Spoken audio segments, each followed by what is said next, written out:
गुरुर्ब्रह्मा गुरुर्विष्णू गुरुर्देवो महेश्वरा गुरुर साक्षात परब्रह्म तस्मै श्री गुरुवे नमः.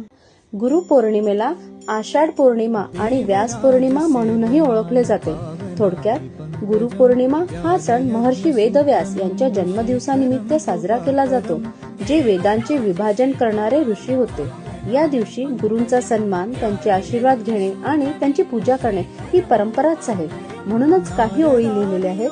गुरु काळोख्या रात्री लख प्रकाश, गुरु होत पक्ष्यांचे विस्तीर्ण आकाश, गुरुमुळे येतसे जीवनाचा अर्थ, गुरु कृपेविन सर्व ज्ञान व्यर्थ, गुरु दावी मार्ग सुखी जीवनाचा, गुरु दावी मार्ग समृद्ध ज्ञानाचा, गुरुविन नाही होणे उद्धार, गुरु अज्ञानी जीवा आधार, गुरु होतो अध्यात्माचा महामेरू, गुरुमुळेच होई धर्मयात्रा सुरू, परशुरामाचा रुद्र, रामदासा गुरु सूर्य, नवनाथांचा दत्त, मजला गुरु स्वामी समर्थ.